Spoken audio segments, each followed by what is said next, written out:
He doesn't look anything like a monster, Maya. Maybe he's very poor and can't afford to eat. He can be poor if he's a crook on the run. He's probably got millions of rupees stashed away somewhere in that room. Do you think he's a criminal, Maya? He doesn't look like one. Of course, he's 1-7. He certainly isn't starving. Mr. Mehta told us that Ramesh brings his meals up from the restaurant downstairs. But Maya, Mr. Mehta told us he doesn't work anywhere. So how can he possibly have money to pay for the food? Exactly. He must have lots of money hidden somewhere. Maybe in that trunk in his room. It's probably full of silver and gold and jewels. And What rubbish. I know I'm right, stupid. By the way, 7, did you see his scars? I couldn't, it was too dark, but I bet he got them during a shootout with the police or something.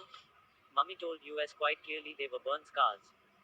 Perhaps the police had to set his house on fire to force him out.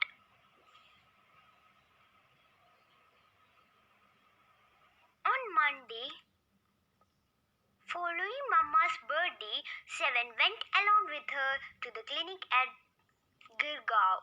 As I was spending the evening with a school friend, when they returned, Nisha told me he had been to see Mr. Nath, and I felt most annoyed that I hadn't been there.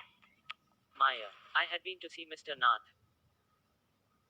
I knocked loudly on Mr. Nath's door that evening. Open the door quickly, Mr. Nath. Lost another marble. No.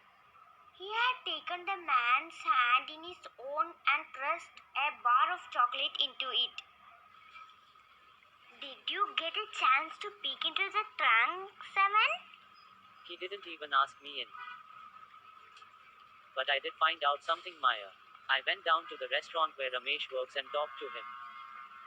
Good for you, Mr. Detective. I hope you questioned him properly. Ramesh told me that he takes 2 meals for Mr. Nath every morning and evening. And 2 cups of tea, one in the morning and one in the afternoon. Ramesh says he's not very particular about what he eats, it's always the same food. 2 chapatis, some dal and a vegetable. Mr. Nath pays cash and tips well. Ramesh told me something very strange, Maya. Almost every Sunday he carries 2 lunches to Mr. Nath's room, and the same man it is with him it's time. He's tall, fair, stout and wears spectacles. Ramesh says his visitor talks a lot. Unlike Mr. Nath, WHO hardly speaks. Well done, Nishad. Now that we made some progress with our NQs, we will have to sort out all the facts like expert detectives so that we can trap the crook.